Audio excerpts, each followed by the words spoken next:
All right, real quick safety tip for this lab. We are going to be using borax. Okay, borax can be harmful if swallowed, if you inhale it, or if it gets into your eyes. Okay, some people do have reactions through touching with borax. They get a rash. Other than that, right, there's not a lot of worries with borax. I just want you to be careful of not getting into your eyes. Don't eat it. Don't breathe it in. So just be careful with that. I'll show you how we're going to minimize risks with borax. Other than that, get ready to make some beautiful borax ornaments in 3, 2, 1.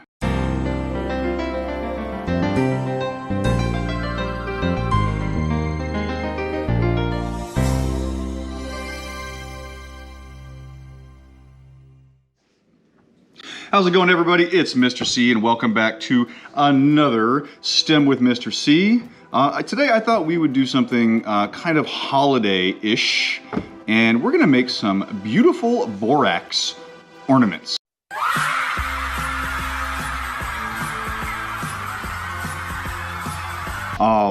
So you've probably seen a snowflake, either a picture of one or you've maybe been in the snow. So if we wanted to bring our own snowflakes in one at a time, that'd be pretty much next to impossible. No, on your shoes and your gloves, they don't count. Plus, it doesn't snow too much here in old Sonoma County. So we're gonna have to get creative here and use one of my old friends, the 20 Mule Borax team. We're gonna make some awesome, beautiful borax ornaments. One, they'll last a whole lot longer than snowflakes. 2, they're really easy to make. And 3, it's really easy to see these awesome ornaments and snowflakes. So what we're gonna need, let's talk about our materials first. You are going to need some borax. Okay, you don't need 20 Mule Team, they have other brands. You don't need a whole lot. Borax, you're going to need hot water. So I have my empty cup here. I'm gonna get hot water in a minute. Hot water, hot as you can get it. It doesn't have to be a rolling boil, but very, very, very hot is good. You're going to need a cup to put the water in the borax solution. I'm using a styrofoam cup just because I had them. You can use really whatever you want. I wouldn't use plastic with hot water, so I would stick with paper, styrofoam, or glass, or porcelain, or whatever. I'm gonna need a pipe cleaner or a chenille stick. I guess that's what we're calling them. I'm gonna do 3 different kinds, 3 different ornaments I'll show you. Food coloring is optional, you don't need it, but it's kind of cool if you want to add a little bit of color to your crystals. And you are going to need a popsicle stick or some sort of stick, doesn't need to be popsicle stick. You're just going to sit it on top of it like that and the ornament will dangle off of it. And then you could also use it as a stirring stick, or you can use a spoon or whatever you want. That's really all we need. We don't need a whole lot more than that, and a little bit of time. So, and that's easy because, you know, time is all around us. Anyway, so let's go ahead and we're going to see what's going on and start making our borax ornaments. All right, everybody, welcome back. So I've got all my stuff here. I've got my popsicle sticks, my chenille stick or pipe cleaner. I've got my piping hot water right here. And, ooh, come here, Mule Team. Oh, my 20 Mule Team borax got away from me. Okay, Mule Team, and then you're also gonna need a measuring cup. I'm gonna show you the measurement, but I've got a large glass of water. If I'm using a regular styrofoam cup, this regular styrofoam cup, you're gonna need about 1/3 of a cup of borax. So because I have about 1.5, maybe 2 of these, I'm probably gonna use about 2/3 of a cup, but I'm gonna show you. First thing we're gonna do, we're gonna take our chenille stick, and you can do this any way you want, okay? I'm gonna do a quick spiral, but you can do, because these are, you know, bendable, you can make any ornament shape you want. I'm gonna show you one way, and then you can feel free to do whatever you'd like. So I'm gonna take a big marker. You can take a pencil, a marker, whatever you'd like. And all you're gonna do is just wrap the chenille stick, I love saying that, around the marker. So you're making a little, like a candy cane, like a spiral, okay? And then you don't want to do it all the way, you want to leave a little bit left. So you have a little bit like this, right? And then from here, you can do whatever you'd like. You can expand it out, you can squish it in, I'm actually pretty happy with that right there. Okay, so next thing I'm gonna do is I'm gonna take my popsicle stick, and then all I'm gonna do is I'm just gonna wrap it around like once or twice, okay? I just need this to stay in my little borax solution, right? Now, here's a tip. Before you pour the water in, go ahead and test it to make sure that your chenille stick ornament, right, isn't touching the sides or the bottom, okay? Not a huge deal if it does. You're just gonna find it difficult to pull the ornament out because the crystals have grown on the chenille stick and then the side, and so you basically have this nice big crystal mess, which is kind of cool, okay? So I'm not gonna put it in here. I know this will fit in here, so I'm fine with that. Okay, you got that. Go ahead and set it aside. Now you're gonna take out your borax. Remember, so here is one way you can make sure not to get borax all up in your face or breathing it or in your eyes or whatever, is you add that borax to the water, right? Don't put the borax in here and then splash a bunch of water. Powder's gonna get everywhere. You're gonna sneeze and you may get a little irritation. So here's 1/3 of a cup. So I told you I'm gonna mix about 2/3 just because I've got a little bit more water. And then just dump your borax in. See, that's just steam coming out. And then we're gonna do it one more time. I'm gonna do it one more time. But really, you can use actually as much borax as you want until you get to the point where the solution is saturated, right? Which is really cool. We talked about this. And then you're gonna go ahead and stir. Now, I wish I would have gotten a larger stirring stick. That's okay. So now, check this out. My solution is all cloudy, and we're gonna see if I can get this solution kind of clear. Remember what we did with making our rock candy, right? You add a bunch of sugar in, it gets cloudy, and then you heat up the water, put some hot water in there, stir it around, get all that sugar, or in this case borax, to dissolve, and then you have somewhat clear water. You can see it's starting to clear up really well here. It doesn't need to be perfectly clear, okay? Don't worry about that. Just enough where you can see all the borax has been dissolved. There you go. I'm feeling pretty good, and look how clear this has gotten. It's gotten pretty clear. There you go.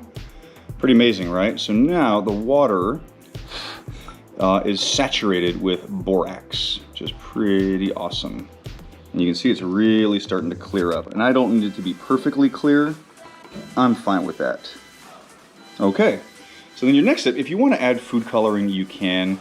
I may add a drop in just a little bit. Okay, look at that. Ooh, there's that. Look at that. It's a pretty cool little. Ooh, that's fun. I'm gonna stir that in. You don't need to. It's just something if you want to add a little something. And I'm pretty good with that.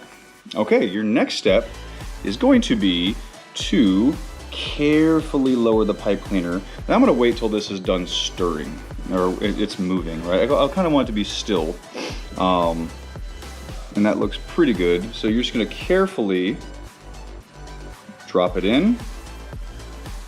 And that's it. Now you want to leave this in a place that's not going to be disturbed. So, by the front door or on the counter where everyone's going to walk by and knock it over. You don't want to do that. You kind of want to put it in a dark, quiet place. It doesn't need to be super dark, just out of direct sunlight. I also recommend covering it with anything. It could be paper, cardboard, tin foil, whatever. And then in about an hour or two, we're going to see some crystals. So I'm going to try something. I'm going to try a time lapse of some borax crystals, and we'll see what this looks like. All right, so when we come back, we should see some pretty cool ornaments on our chenille sticks. Don't go anywhere. Check back in about an hour or two, and we'll see what we have.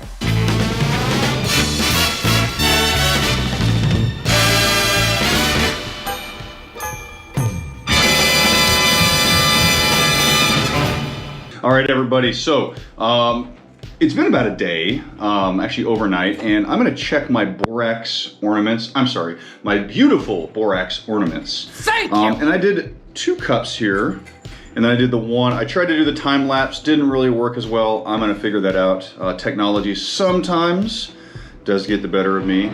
You know, they say some days you get the bear, some days the bear gets you.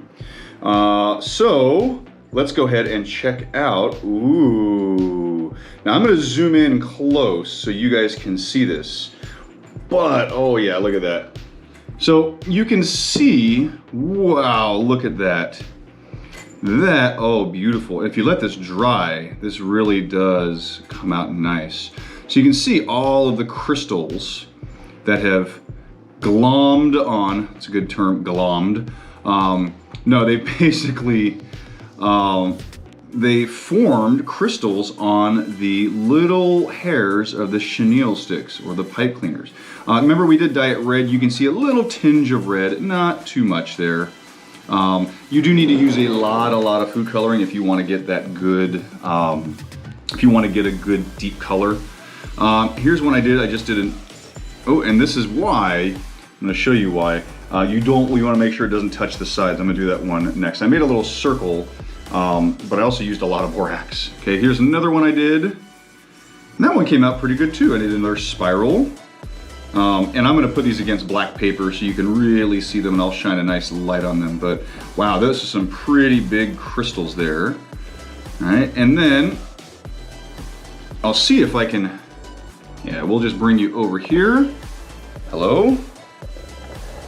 And look at that. So you can really see, and let's get that light, so we can get the producer to get the light. Some more lights here. That wouldn't be the producer, it'd be the, there we go. So let's really take a look at what's going on here. So you can really see, oh yeah, look at all those crystals. So now when I try and pull this up, oh, there we go. So it was stuck to the side, and look at that. Really some nice crystals there, really formed well. Really nice. It's kind of cool, you can see the infinity reflection of the camera looking at my phone, which looks at the camera, which looks at the phone. That's pretty cool. Anyway, and then you can see all of the crystals that have formed on the side. We're going to talk about why that happens. But let's get some good shots of the borax crystals with a black background so we can really see them. All right, here is my, ooh, there's the green one. Ooh, very beautiful. I feel like I'm on QVC, the Home Shopping Network. And next up for bid is a beautiful borax ornament from the year 2020. No, I'm kidding. There you go. You can really see those crystals shine there. That's pretty awesome. Let's look at our red one. We got some bigger crystals on the red one here. Oh, there we go. Very nice. Spin it around there. Oh, there we go. Very nice. Woo! All right, let's check out our black ornament. Black with the crystals. I tried to make like an ornament shape, but it turned out to like a teardrop or I don't know what it is. But, ooh, got some really big crystals there. Really well done. There we go. All right. Let's go back and discuss what is happening here. All right, everybody, let's talk about what's going on here. So if you remember our really radical rock candy experiment, which if you missed that one, it's up there for you. Just go ahead and click on that and make a tasty treat using the science that we're doing here today. But when we mixed the borax and the water, we created a suspension. And we remember what a suspension is. But by adding the hot water, we enabled more borax to get mixed into the water. If we used cold water, you can use some borax and it will dissolve, but the hotter the water is, the more borax can be held, or the more the water can hold borax, right? And that's because the particles are zooming all around. There's a lot of space in between the water molecules, so it can hold more borax. But then it cools down, and then, sadly, the water doesn't want that much borax. And then so it basically just means there's less room, and so it starts to fall out of the water. Well, in some of these, and you can really see here, you can see the sides of my little mason jar. I mean, you really see it's crystallized on the bottom and the side. So anywhere that it can, any little seeds, that borax will just, it'll be attracted there and it'll start growing on top of itself. And that's what happened with our ornaments. It used the little fuzzy parts of our chenille sticks, and then one borax particle and then 2, and then 4, and then 8, and then they all just started piling onto themselves, and they made this really beautiful crystalline structure, which is awesome. And this is actually, if you're wondering, it's not terribly brittle. It's actually pretty strong. Yeah, you can pour off the little crystals here, but if you're really careful, there's a good crystal. If you're really careful, these will last a while. Just don't throw them on the sidewalk. So basically what happens, again, the borax falls out and it looks for what we call nucleation sites, right? So the fuzzy things on the chenille sticks, little impurities or cracks in the container that we can't see, and it'll start to grow crystals, which is pretty awesome. And then it really only takes a couple hours if you leave it overnight. Works really well, but there you go. There's our beautiful borax ornaments. Now I've got a couple of questions for you, and I'm not going to answer them. I want to hear from you. So when you tell me in your seesaw, today I learned that, your tilt, or when you do my exit ticket, STEM with Mr. C for 3rd to 5th grade, I've got a couple questions for you. Number one, how do you think we can make these crystals bigger? How can we make these crystals bigger? That's a good question, right? So I have all of this solution in here, this borax solution. I wonder what I could probably do with it. I don't know. I wonder how I can make these crystals even bigger and bigger and bigger and bigger. Okay, so you tell me how you think we can make them bigger. Question number one. Question number two, we've already used sugar, and we've used blah, blah, blah, cut. We've already used sugar, and we've used borax. What else do you think we could use? What other substance do we have around the house that you think might make good crystals? I mean, you don't got to tell me now. Just tell me in your exit ticket. I'd love to hear what you think. And if you really want to, and your parents let you, go ahead and try it out. Obviously, just make sure it's not dangerous. There's an obvious chemical I have in mind. I'll give you a hint. This chemical you actually use every day, and your body needs it every day. But if you split this chemical apart, the two elements that make this chemical are extremely dangerous. One explodes when you throw it into water, and the other one is a poisonous gas. But together, those two dangerous chemicals make something that you actually eat every day. That's all the hints I'm giving you. No, please, no more hints, no more hints. Anyway, I hope you enjoyed this beautiful borax ornament. And then to hang them on the tree, you can either tie a string around it, or you can just loop the chenille stick around Christmas tree, and look at that, you've got a beautiful little ornament. I'm actually gonna go hang these up on my tree right now. I'm gonna make sure I hang them up high so Tony the science cat, yes, I'm looking at you. Yeah, walk away, you know. Yeah, he gets the ornaments on the tree, so I have to hang them up pretty high. So the top half of my tree looks fantastic, and the bottom half, nothing whatsoever. Thank you, Tony. All right, anyway, enjoy this. Let me know how it went, and I can't wait to see your pictures of your beautiful borax ornaments. See you guys later.